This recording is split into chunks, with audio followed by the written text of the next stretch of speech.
So they came with us, and we're all at the satsang, and we wrote our questions down.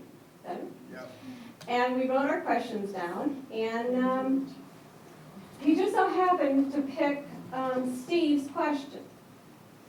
So he's reading Steve's question, and he looks right at Steve, and he says, "That's a very good question, young man.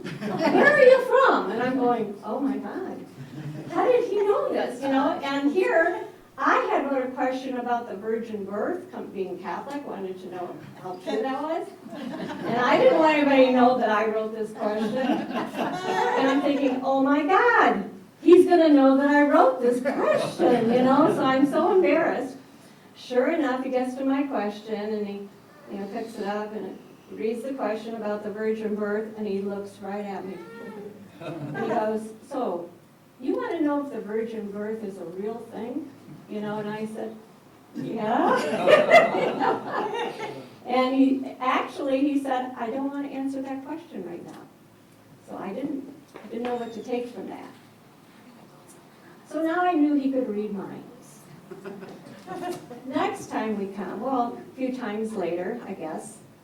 Oh, and I have to tell you, I have to back up just a little bit.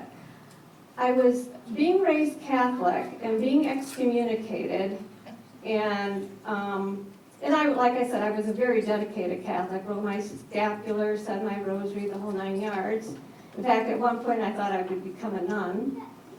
So being excommunicated and finding out about the Catholic Church, what I had found out, and after reading an autobiography of a yogi, after I read that, I thought, oh my God, if this is true, I've been lied to all my life. Now I'm really angry. So I'm very hesitant to believe anybody.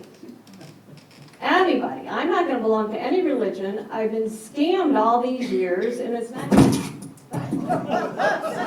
This is not working. Anyway, so it's not going to happen again. That's how I felt. So I was very, very, very careful. And so anyway, before that satsang, we had gone home, and I didn't know how to take Mr. Black, for sure. And I don't know, one night at home, I was sleeping on the couch because Shannon, she was a baby and she had been sick, and I wanted to hear if she was crying, so I was sleeping on the living room couch. And I woke up in the middle of the night, and I said to myself, with my eyes closed, what does Tom see in Mr. Black? And all of a sudden, guess who appears to me in the living room? There he was. And it was so funny because he's like, you know that smile of his, right? And I go, now my eyes are closed. Mr. Black, what are you doing here? And as soon as that happened, my whole body started to vibrate. I mean, like I had bumblebees all inside of me. It was, and I'm hearing, oh, and it's getting very, very loud and powerful. And then I hear all these chimes and bells and beautiful, beautiful music. And I couldn't stop vibrating, and I'm hearing all this. And then I see, with my eyes closed, these lights coming from all directions of my living room, just going, just like lights hitting the walls and bouncing off the walls. And I could see everything clearly. I could see all the furniture. I could see everything like if my eyes were open. And then this white light formed in front of me. And it was a really beautiful white light. And I'm looking at this thing, and either I was going closer towards it, or it was coming closer towards me. I really didn't know, but we were starting to merge. And I thought, if I continue looking at this light, I'm going to go blind. And as soon as I had that thought, nothing. It just stopped. Everything stopped. So then I thought, okay, now I know what he sees in Mr. Black. So I started coming up more often. And so we were at another satsang. And mind you, even though this happened to me, I was very hard-headed. And it was like, I'm not going to believe in something if I don't know for sure 100% is true. Okay, so maybe he appeared to me, maybe that happened, okay, yeah, it happened, but should I be following this person? I didn't know. So we go to another satsang, and I'm sitting on the floor, and the satsang was over, and somebody pulls out that big television set that they used to have, and somebody put in a video about Atlantis. And there's about 25 people in there, and we're watching the video on Atlantis. And Yogacharya is sitting on the couch next to Maureen. Remember Maureen? And I'm sitting right here on the floor, watching Atlantis, and I'm really into this movie, and so was everybody else. And the Yogacharya, he leans over to Maureen and he goes, "You watching this?" And Maureen looks at him and goes, "I don't know," like she didn't know what to say. And he says, "Turn it off." Now I'm going, all right, now so I said, "Turn it off? Who does he think he is, telling people to turn off the TV when 25 people are watching this? That's mean. Jesus wouldn't have said that."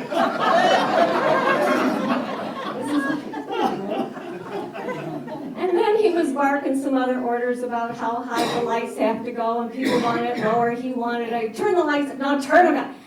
Oh my God, Jesus, he bossy, So this just wasn't set right with me. So I just sort of looked at him. I didn't say anything, obviously. And then he gets up and he goes, "Well, if you guys are going to stay, just throw another log on the fire." And he says, "I'm going to bed." And he walked out. Well, after all that, everybody thought, okay, well, we might as well just close up, So they turned off the TV, everybody left. So we're walking back to the upper domes. And at that time, I had 4 young children. Shanna was my youngest, and she was about 9 months old at the time. And she was still, drinking from a bottle. So anyways, we're walking back to the upper domes, and I'm very upset. I'm crying because I wanted this to be the place. But after I saw the way Yogacharya acted, I'm thinking, okay, this is not the place. I'm never coming back here again. And Tom was saying, "Janine, just calm down. He teaches in mysterious ways." And I thought, no. He says, "No, Janine, really, calm down, it'll be okay. I'm telling you, he's teaching lessons, and this is how he teaches his lessons." And I'm going, "Well, this isn't very nice, he's not very nice, and I'm not coming back." So we get to the upper dome, and I'm laying there, and I said, "Okay, if I'm supposed to be here, I want a sign, and I want it tonight, or I'm never coming back." I was adamant, I was mad. So about 2 in the morning, Shanna wakes up crying. She wants her bottle. So in the upper domes, there used to be a little kitchenette, for those of you who don't know. And so I go to the fridge to get out the milk, and take out the carton of milk, pour it in the bottle, and there's only 2 ounces of milk. And I thought, how could I not have bought more milk? How could I have forgot? So I thought, well, I'll just heat up what's here. What could I do? Give it to her, 2 ounces. And I figured she'll be up all night crying. So I poured the milk in a pan on the stove to warm it up. I went to the bathroom, came back out, and I picked up the pan and started pouring the milk in the bottle. Well, it passed the 2 ounce mark, kept going, and it was weird because I'm holding it like this, and I'm like, what's going on here, And then it gets to the very rim of the bottle, and there's milk left in the pan. Well, I couldn't even talk. I was like, good. And I go, and Tom was laying there, and I run over to him, I go, Tom, the bottom, the milk, the bottom. I couldn't even get the words out, it was like, oh my God. So then, after I finally calmed down, I'm thinking, oh my God, he heard every word that I said. He knows everything I'm thinking, right? So, the next day I had to face him. I don't want to look at you. But you know how he was. We had Sunday dinner, and he sat at the main table. I sat as far away from him as I possibly could, literally. And I'd look at him at the corner of my eyes to see if he was looking at me, and he wouldn't. He's like, kind of a thing. So the next time, this few months later, we come up here, and it wasn't for anything in particular. And so there wasn't too many people here, just a couple of, few staff, and maybe one other family. And I have always not sat at the main table. I made it clear that I would never sit at that main table since I had been coming, because, if you get too close, you could read your mind easier, right? So, because there weren't so many people here, the rule was you have to sit at the main table. Well, guess where I sat? Right next to him. So he's at the front of the table, I'm right here. So I'm as nervous as I can be. I make sure my elbows are not on the table. I got my hands in my lap, I'm just staring ahead. And I am so nervous. And, what's the gal's name that comes with the food? And I forget her name. Maureen, what was her name? Anyway. So they set the table and put the food out and everything. And so Yogacharya, he's not even looking at me. He doesn't even turn his head. He doesn't even look at me. He says absolutely nothing to me. So he goes to reach for his glass of water, and he spills it. And I'm going, what? He spilled his water. Well, look at that. This is what's in my head, right? I guess he's not so perfect. So anyway, he goes, shoot, and they get the napkins, wipe it all up. Then he goes to reach for the oil to put on the salad. And he reaches over and he spills that.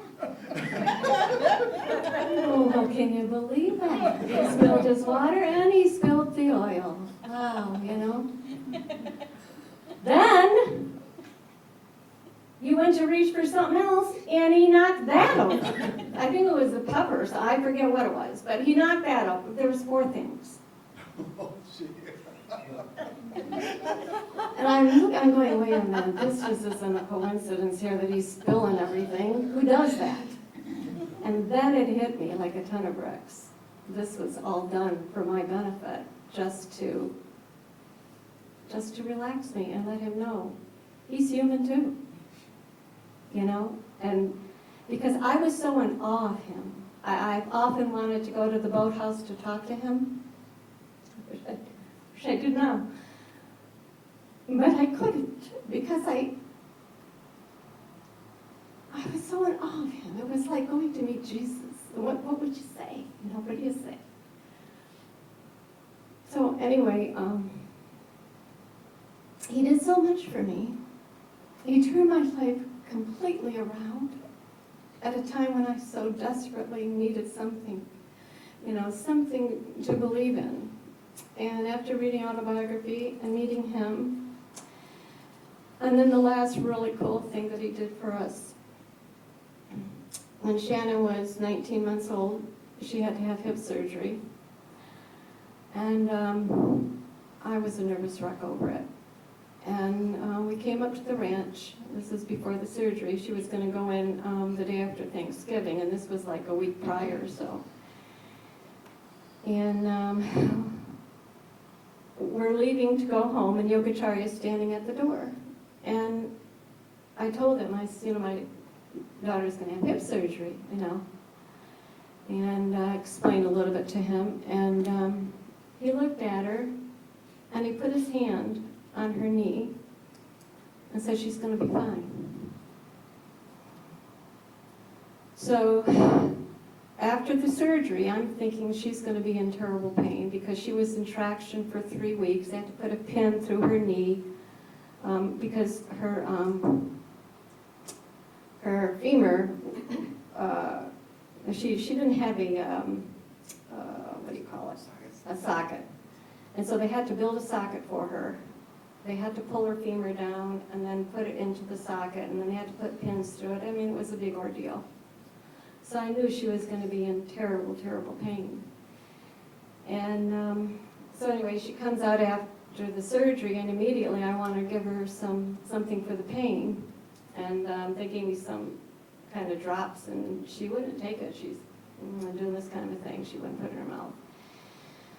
So as the days went on, I stayed in the hospital with her while she recuperated. And every day I would try to give her something for pain, and she would always refuse. Well, one day, and now her hospital bed is like at an angle, and there's bars, and she pulls herself up using the bars, and she's got her legs hanging over the edge of the bed, swinging them, singing. What? With a cable through it, yeah. And she's in no pain, none. And the doctor, this particular doctor, had walked by the room. He looked at it, and he did a double take. He said, "What is she doing up?"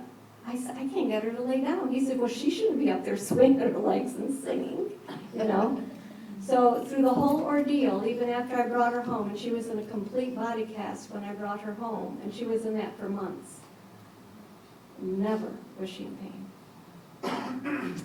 So I am just so grateful to Yogacharya. Sometimes we don't understand what's going on, but he does. He knows. And like I said, he turned my life around. Autobiography of a Yogi turned my life around.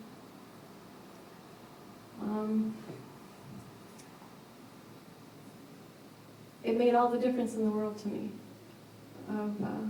And it's just been an amazing journey. And I just thank him and honor him so much. And thank you for letting me share my experiences with you.